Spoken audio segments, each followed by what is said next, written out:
აზურ ერქომაშვილის სახელობის ფოლკლორის სახელმწიფო ცენტრის საავადმყოფო სკოლებში მოსწავლეთა მიღება დაიწყო და თუ რას ისწავლიან დაინტერესებული პირები რა ხდება, როგორ ხდება მიღება, რა არის საჭირო ამისთვის, ცხადია ჩვენი სტუმარი უფრო ცლად გვესაუბრება შემოგვერთა აზურ ერქომაშვილის სახელობის ფოლკლორის სახელმწიფო ცენტრის დირექტორის მოადგილე კალბატონი ნანა ვალიშვილი. კალბატონი ნანა, მადლობა მოწვევისთვის და ამ საკითხით დაინტერესებისთვის. Როგორ თქვით, დაიწყო მიღება, პირველ რიგში ვთქვათ, როგორ ხდება მიღება, რა არის საჭირო, ასაკობრივი ზღვარი თუ არის და რა შეისწავლება, რას თავაზობთ თქვენ მათ, ვინც საავადმყოფო სკოლებში გადაწყვეტს, რომ ისწავლოს და რას მისცემთ თქვენ მათ? საავადმყოფო სკოლები უკვე მე-11 წელია მოქმედებს საქართველოში. საოცარი შედეგი მოიტანა. დიახ, გეთანხმებით, ეს იყო იდეა, რომელიც ძალიან მამულიშვილური და ძალიან აუცილებელი იდეა იყო და სახელმწიფოს მხარდაჭერით ამ იდეას ხორცი შეესხა. 2015 წელს გაიხსნა პირველი საავადმყოფო სკოლები 16-17 რეგიონში და დღეს უკვე 45 საავადმყოფო სკოლა გვაქვს, თუმცა რა თქმა უნდა ეს საქმე გრძელდება და ალბათ ღვთისმშეწევნით მალე ყველა რეგიონს მოვიცავთ. სხვათა შორის ისიც უნდა ითქვას, არა მხოლოდ რეგიონულ ცენტრებში, არამედ სოფლებშიც კი გაიხსნა ზოგიერთ რაიონში, იმდენად დიდი იყო მოთხოვნილება და დაშორებულ სოფლებიდან ბავშვებს უჭირდათ ცენტრში, მუნიციპალურ ცენტრში სიარული და იქ სადაც ამის საშუალება იყო და იყვნენ ადამიანები, რომლებიც გადასცემდნენ ბავშვებს თავიანთ წინაპართა დატოვებულ უმდიდრეს სამუსიკო ტრადიციებს, ამის გაკეთება მოახერხა მაგალითად ზემო და ქვემო სვანეთის რამდენიმე სოფელში, ასევე ახმეტის რაიონში და მე ვფიქრობ, კიდევ იქნებიან მსურველები, მაგალითად არის თხოვნა შემოსული შუახევის რაიონის სოფლებიდან და ასე შემდეგ და ფოლკლორის სახელმწიფო ცენტრი ყველანაირად ცდილობს, რომ ეს ყველა თხოვნა და სურვილი გაითვალისწინოს და მოიძებნონ ადამიანები, რომლებიც ამ სურველებს მიაწვდიან ამ უდიდეს საგანძურს. და მთავარი რაც არის ის, რომ საავადმყოფო სკოლების კურსდამთავრებულები შემდგომ აგრძელებენ სწავლას გავლების უნივერსიტეტში, ასე შემდეგ და ჩადიან ისევ და ისევ უბრუნდებიან თავის რეგიონს კი და თანამედროვით რო დავიწყოთ, როგორ ხდება მიღება. მიღება ალბათ ყველა მსურველისთვის არის შესაძლებელი. ვფიქრობ, რომ 6 წლიდან ბავშვებს ახლა შეიძლება გამოვლენილი მკვეთრად არ ქონდეთ თავიანთი მუსიკალური უნარები და შესაძლებლობები, თუმცა მუშაობის პროცესში მუსიკალური ისმენა და სხვა უნარები იმდენად თანდათან ვლინდება პროცესში, რომ მხოლოდ იმის გამო, რომ ბავშვმა ის ბგერა ვერ მოგცა, რომელიც შენ გასინჯვაზე შესთავაზე, ალბათ ამის გამო არ დაიწუნებენ ბავშვებს და თავიდან ფაქტობრივად მიიღება ყველა მსურველი და როგორც წესი ისე არის, რომ რაც უფრო გულმოდგინეა მოსწავლე, რაც არ უნდა ნაკლები შესაძლებლობები ეჩვენებინა თავიდან განვითარების პროცესში, ის უფრო უკეთეს შედეგს აღწევს, ვიდრე ნიჭიერი ბავშვი, რომელიც ცოტა ზარმაცობს და არც ისე აქტიურია მუშაობაში. თავისთავად შრომაში შედეგიც ასაკს შეეხება 5-6 წლიდან შეიძლება ბავშვების მიღება უკვე, ანუ იმასაკიდან, როცა ბავშვს შეუძლია, რომ გარკვეული ორგანიზებულობის უნარები გამოავლინოს გაკვეთილზე და იმის აღქმა და მიღება შეძლოს, რასაც მას გადასცემენ. რა შეისწავლება ძირითადად? დიახ, შეისწავლება ძირითადად, რა თქმა უნდა, მუსიკალური ტრადიციული მუსიკა, სიმღერა და გალობა. ამ საქმეს ემსახურებიან ადამიანები, რომლებიც მაღალი რანგის პროფესიონალები არიან. სამწუხაროდ აღარ არის ბევრი ისეთი ჩვენ შორის, რომლებიც უკვე ასაკოვანები იყვნენ და დიდი გამოცდილება ჰქონდათ, თუმცა იმ ახალგაზრდებს, რომლებიც მიდიან დღეს რაიონებში, თავიანთი რაიონიდან მოხვებათ ცოდნა და გამოცდილება იმ მათი წინამორბედებისა და ამას გარდა თქვენ სწორად აღნიშნეთ, ბევრი არის მათ შორის ისეთი, რომელმაც თავის დროზე ჩვენი საავადმყოფო სკოლა დაამთავრა, შემდეგ გააგრძელა სწავლა გიორგი მთაწმიდელის უმაღლეს სასწავლებელში და დაუბრუნდა საკუთარ რეგიონს უკვე ცოდნითა და გამოცდილებით აღჭურვილი და გადასცემს ამ ცოდნას მომავალ თაობასაც. ეს იცით იმდენად მნიშვნელოვანი და იმდენად საჭირო საქმე და იმდენად დროულად იქნა ეს პროექტი და იდეა განხორციელებული, თუ იმასაც გავითვალისწინებთ, რომ სამწუხაროდ ზოგად საგანმანათლებლო საჯარო სკოლებში მუსიკის საგნის პროგრამაში ხალხურ მუსიკას ფაქტობრივად არანაირი ადგილი არ უჭირავს, გამოდის, რომ ბავშვებს ჩვენს მუსიკალურ დედაენას ვაცლით ფეხქვეშ და არ ვზრდით ქართველებად ამ გაგებით, იმიტომ რომ ქართული ქართული ტრადიციული მრავალხმიანობა მოგეხსენებათ გარდა იმისა, რომ სოფლიოში აღიარებული როგორც არამატერიალური კულტურული მემკვიდრეობის შედევრი, ჩვენი იდენტობის ერთ-ერთი გამსაზღვრელია და ქართული სიმღერა და გალობა აგერ უკვე მთელ სოფლიოში არის გავრცელებული ფაქტობრივად და უამრავი ანსამბლი თუ სპეციალისტი მიდის საზღვარგარეთ ან ჩამოდიან მსურველები და აქ შეისწავლიან ქართულ ტრადიციულ მუსიკას, ასე რომ ქართველებისთვის მით უფრო ეს ჩვენი მუსიკალური დედაენაა და ჩვენმა თაობებმა უნდა შეძლონ აზროვნება ქართულად მუსიკალურად.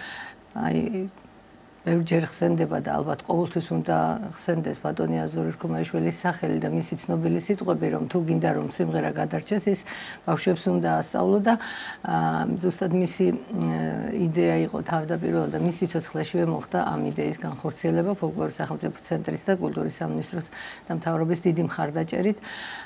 ასევე არ შეიძლება არ აღნიშნოს მუნიციპალიტეტების მხრიდანაც მონდომება და დაინტერესება, რომლებიც ცდილობენ ყველანაირი პირობა შექმნან იმისათვის, რომ საოლბარო სკოლებმა ნორმალურ გარემოში და თანმიმდევრულად იმუშაონ. რაც შეეხება სწავლებას, რა თქმა უნდა, ისწავლება ტრადიციული სიმღერა და გალობა. ამ მიმართულებით ხშირად ერთი და იგივე სპეციალისტი ყავს პედაგოგი, უფრო მეტად კი სიმღერის მიმართულებით სხვა ასწავლის, გალობის მიმართულებით სხვა და მნიშვნელოვანი ის არის, რომ ფოლკლორის სახელმწიფო ცენტრის სპეციალისტები, აი საოლბარო სკოლების მიმართულებით თავიანთ მუდმივ მონიტორინგს ახორციელებენ ამ პროცესზე. სპეციალურად თითოეული რეგიონისთვის სპეციალურად შედგენილი პროგრამები არსებობს, რომელიც პროგრამა, ანუ სასწავლო პროგრამა, სიმღერები, რომლებიც ძირითადად ამოღებული არის საარქივო ჩანაწერებიდან, მათი გაშიფრა ხდება, სანოტო მასალის მიწოდება, აუდიო მასალის მიწოდება და სპეციალისტები აი ამ მივიწყებულ სიმღერებს თვითონ იმავე რეგიონში აცოცხლებენ ამ ბავშვების მეშვეობით, რაც ძალიან მნიშვნელოვანია.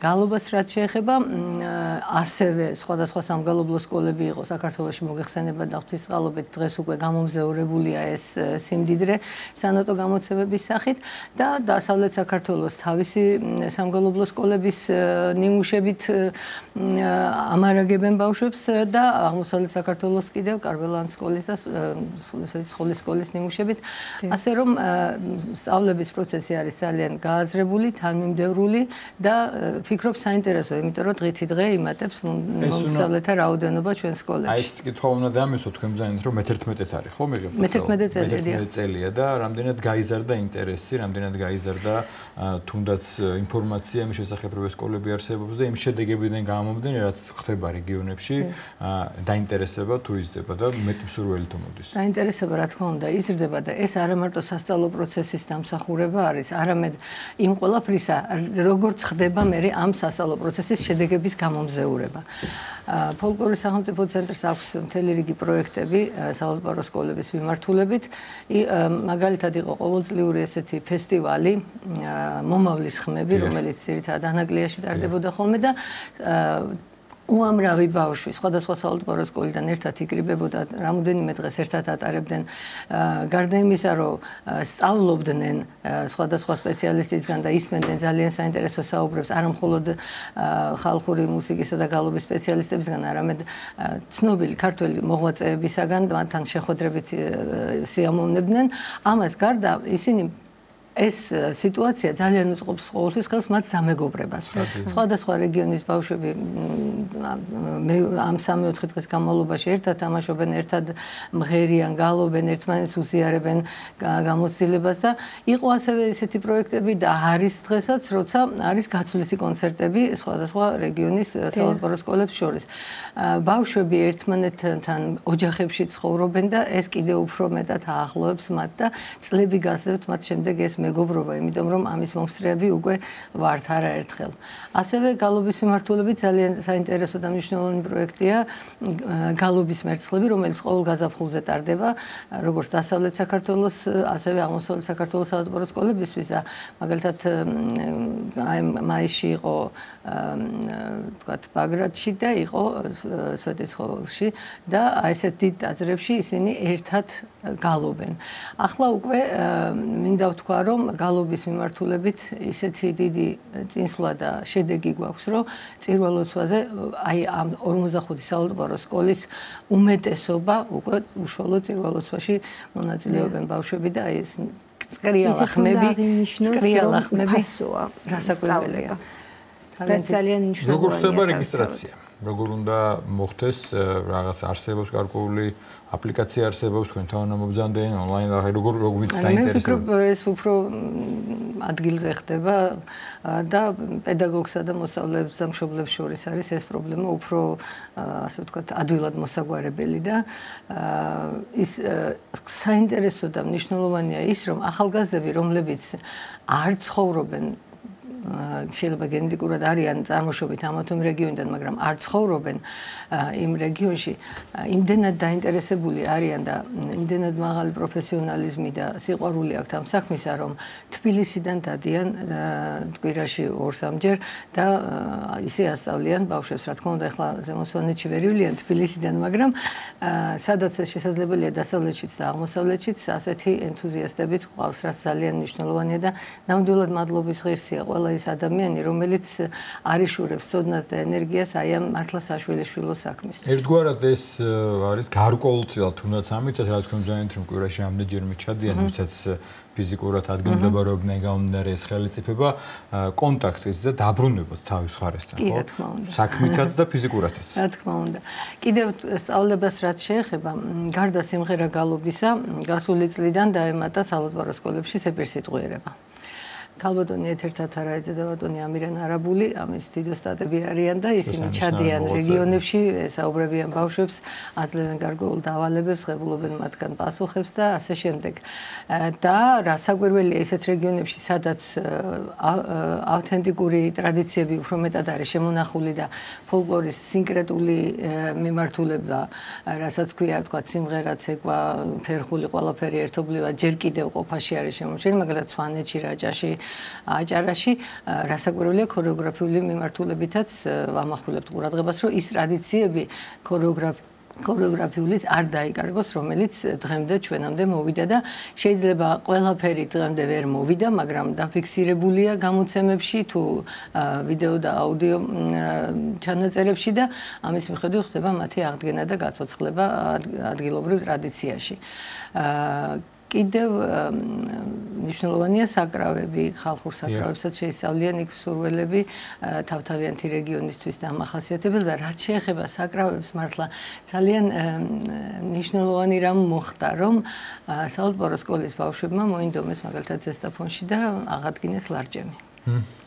მივიწყებული საკრავი, ლარჯემ სოინარი, მრავალღერიანი საკრავი, წყემსური საკრავი, რომელსაც თავისი სოციალური დანიშნულება ჰქონდა ყოფაში, მაგრამ ამას გარდა არის ძალიან რახანახლა ეს ყოფა მოიშალა, ძალიან იშვიათი იყო და ფაქტობრივად ყოფაში აღარ იყო და იმითი არის მნიშვნელოვანი ლარჯემი, რომ მრავალღერიანი სალამურები მსოფლიოს სხვა ტრადიციაში არსებობს, მაგრამ იქიდან გამომდინარე, რომ საქართველოს მრავალხმიანი აზროვნების ქვეყანა არის, ლარჯემ სოინარისა არის ამ აზროვნების შესაბამისი. ანუ თანმიმდევრული კი არ არის ბგერათრიგი, არამედ ბანი, შუახმა, ზედახმა, ბანი, შუახმა, ზედახმა. ეს აი ამის გათვალისწინებით იყო ეს საკრავები აწყობილი და ამიტომ ძალიან მნიშვნელოვანია ამის აღნიშვნაც, რომ ჩვენ მოსწავლეებმა ამის გაცოცხლებაც მოისურვეს და შეძლეს. ეს მათივე ინიციატივა იყო მოსწავლეების დასასწრამდე. დიახ, როცა ინფორმაცია მივაწოდეთ და შეხვდნენ ადამიანს, რომელიც ამ საკრავს ამზადებდა ჯერ კიდევ, მაგრამ არ იყო ყოფაში ასე ფართოდ. აი საოცრება მოახდინეს ბავშვებმა ისე შეისწავლეს გარემხოლოდ დამზადება, არამედ დაკვრაც, რომ აი რომ მოისმინოთ ვერ გაარჩევ იმ საარქივო ჩანაწერებიდან, რომელიც საიდანაც მათ ეს გააცოცხლეს. კაპტან, თუ სწორად მახსოვს გარდა ამ ფესტივალებისა და გაცვლითი პროგრამებისა, ასევე საალათბარო სკოლის მოსწავლეები საზღვარგარეთაც იყვნენ და ამ შესახებაც რომ რამდენიმე სკოლა შესაძლებელი მათი გამგზავრება.